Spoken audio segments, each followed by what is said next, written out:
आज ही मैंने अपने मंत्रिमंडल के साथियों के साथ बहुत सारे मसलों पे अलग अलग प्रकार की पिछली सरकार के समय से लेकर आज सरकार के बीच में और अलग अलग प्रकार के जो हमने प्रयोग किए उसको नीचे उतारने की बात कही है।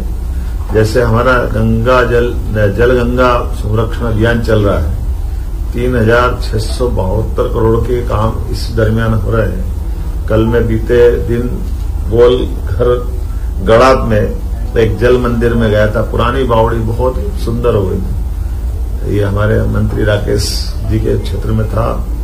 एक संग्राम सागर तालाब बहुत अच्छा हुआ है।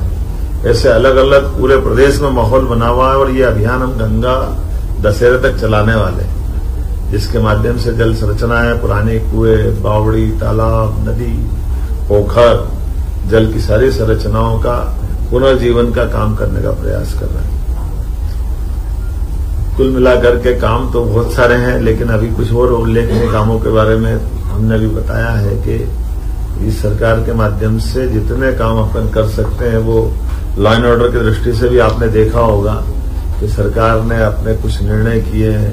कोई घटना हुई तो तत्परता से तुरंत गति से कार्रवाई करके सरकार ने अपनी जीवंतता का भी प्रमाण दिया है। सुप्रीम कोर्ट की गाइडलाइन के आधार पर लाउड स्पीकर के ऊपर भी कार्रवाई की गई है।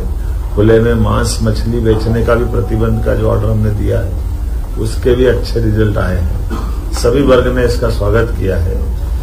जहां कहीं अतिक्रमण की शिकायत आई है, अतिक्रमण पर भी कार्रवाई करते हुए कई प्रयास किए हैं। एक उज्जैन में अच्छा प्रयोग हुआ है कि धार्मिक स्थल पर हिंदू, मुस्लिम, जैन सभी इस कम्युनिटी ने अपने अपने देवस्थल को अपने हाथों से हटाया और उसको पीछे किया। ये आदर्श उदाहरण है। इसमें अतिक्रमण नहीं बोला, रोड चौड़ीकरण। मतलब जब उनने बनाया था तो वो छोटा था, आज रोड चौड़ीकरण करना है। तो चौड़ीकरण में पहले लोगों ने मकान हटाए थे पीछे अपने, लेकिन ये धार्मिक स्थल छूट गए थे। तो धार्मिक स्थल के कारण से वो जो एक चौड़ाई मिलना चाहिए थी वो चौड़ाई नहीं मिल रही। तो सबने मिलकर के मस्जिद 2 हटी है, एक मीनार वो मजार हटी है, 10-12 जैन और हिंदू मंदिर हटे हैं। सबने मिलकर के वो चौड़ीकरण का अपने परस्पर सद्भाव पूर्वक बगैर कोई कठोर कार्रवाई के स्वेच्छा से अपने अपने जगह दी। सवाल ले लें। सरकार के गठन के साथ कुछ निर्णयों पर हम लोग आगे बढ़े थे। आप सबको मैं कुछ जानकारी देकर के आज की इस प्रेस वार्ता में चर्चा करूं, उसके पहले आप सबको नमस्कार भी करता हूं और उम्मीद करता हूं कि जिस प्रकार से आप सबके सहयोग से हमने 6 माह में, खासकर 3 माह में कुछ निर्णय किए थे। 3 माह आप सबकी जानकारी में आचार संहिता के दरमियान चले गए, लेकिन उसके बावजूद भी सीमित दायरे के अंदर जो शासन की व्यवस्था हो सकती है, लोकसभा का इतना बड़ा चुनाव कराना, और जैसे मैंने पहले भी कहा था कि ये हमारे लिए बहुत बड़ी चुनौती थी। लेकिन मैं आपका भी आभार मानता हूं, सभी इससे जुड़े हुए पक्षों का भी मानता हूं और विपक्षी दल के लोगों का भी मानता हूं कि सबके साथ मिलकर के चारों चरण के चुनाव में किसी भी जिले में ऐसी कोई घटना नहीं हुई जिससे हमारा ये लोकतंत्र का पावन पर्व कहीं कलंकित हो। मुझे इस बात का संतोष है। सभी पक्षों ने अपने अपने ढंग से चुनाव का प्रचार किया, अभियान चलाए, अलग अलग आयोजन हुए, लेकिन इनाल सब मिलकर के ये पूरा आयोजन शांतिपूर्वक जो मध्य प्रदेश की पहचान है उस प्रकार से ये अपना एक रूप लेके इसने अपना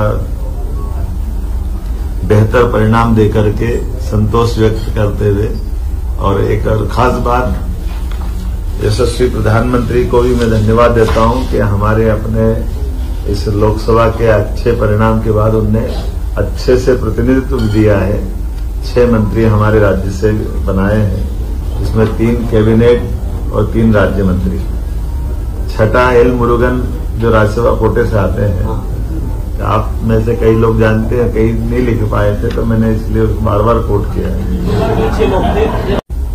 जैसे हमने कहा था कि कोई योजना बंद नहीं होगी और सभी योजनाओं को समान रूप से सरकार चालू रखेगी। लाडली बहना योजना के बारे में भी हमने वही जो दिया गया वचन निभाया है। लगातार हमारी 1 करोड़ 29 लाख बहनों के खाते में अभी तक 9,455 करोड़ रुपए की राशि का अंतरण हमारे द्वारा कर दिया गया है। इसी प्रकार से लाडली लक्ष्मी योजना में 6 माह में 73,880 लाडली बहनाओं के खाते में बालिकाओं के 34 करोड़ की राशि अंतरित की गई।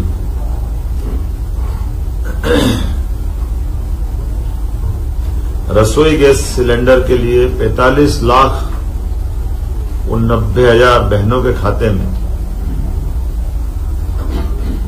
118 करोड़ की राशि का अंतरण किया है। आपकी जानकारी के लिए कि बहनों को जो हमने कहा था कि 450 में गैस सिलेंडर देंगे गरीब बहनों को, तो वो हम बराबर दे रहे हैं। चुनाव में बहुत झूठ बोला गया कि ये नहीं दे रहे हैं। हमने उनको चुनौती दी थी कि बताएं ये पैसे जा रहे हैं कि नहीं जा रहे हैं, और ये मैंने बताया आपको कि 118 करोड़ रुपया उनके खातों में गया है।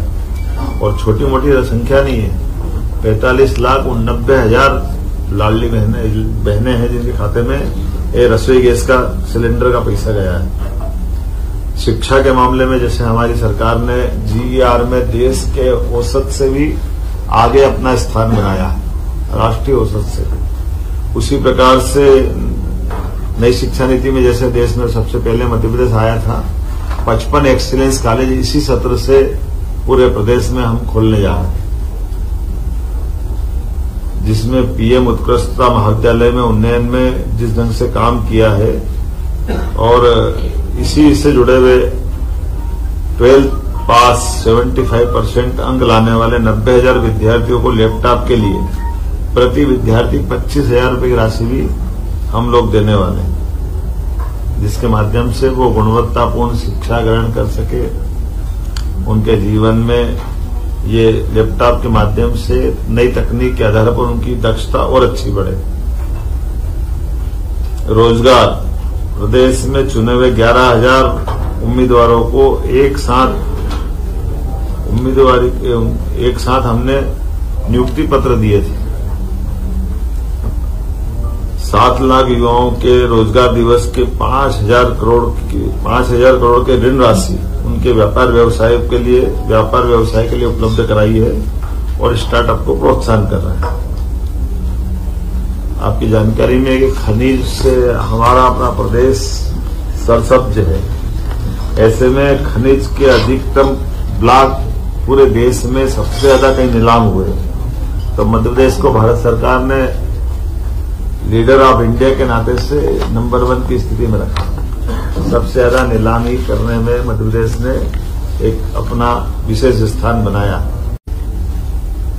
माननीय प्रधानमंत्री ने जैसा हमारे इस चुनाव के दरमियान कैंपेन किया था और MP के मन मोदी के मन में MP, और हमने सबने भी उनकी भावना के हिसाब से अलग अलग काम को बहुत गति से बढ़ाया था। आपकी जानकारी के लिए बता दूं,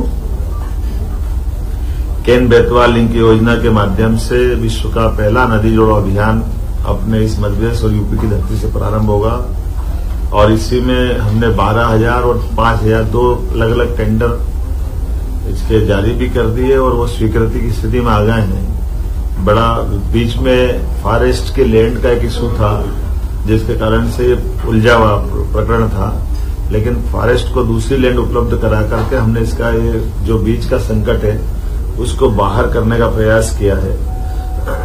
मुझे एक और बात जानकारी देते हुए आनंद है कि पार्वती काली सिंह चंबल योजना, ये राजस्थान और मध्य प्रदेश के बीच 20 साल से उलझा मसला था। तत्कालीन जल शक्ति मंत्री श्रीमान गजेंद्र शेखावत जी की मौजूदगी में मध्य प्रदेश और राजस्थान के CM के साथ उनके अपने मंत्रीगण, हमारे मंत्रीगण और सबने मिलकर के 50-50% के आधार पर 35 हजार करोड़ के अलग अलग प्रकार से अपनी अपनी भूमि में उनके गेमों की श्रृंखला बनाते हुए ये एक बड़ा काम चालू किया, जो बड़ी परियोजना है PKC के नाम से। इसका पूरा हमारा चंबल का, मालवा का, ये पश्चिमी मध्य प्रदेश का हिस्सा बहुत लाभान्वित होगा। एक और बड़ा प्रोजेक्ट 1956 का बना हुआ गांधी सागर डैम, जिसमें 50-50% की जल राशि के आधार पर बंटवारा हुआ था, लेकिन कुछ कमी रह गई। उसके लिए भी हमने इशू उठाया और इस पर बात कर रहे हैं कि भाई जमीन हमारी ज्यादा जा रही है और पानी का उपयोग हमको कम मिल रहा है। तो हमारे किसानों की दृष्टि से चंबल का पानी का हमारा हक भी और बढ़ता है। इस बिंदु को रेस करते हुए हमने इसमें मीटिंग भी की है और मुझे लगता है कि इसका अच्छा समाधान निकलेगा, ताकि मंदसौर, रतलाम, नीमच इन जिलों के अंदर लिफ्ट इरिगेशन के माध्यम से इस पानी का उपयोग भी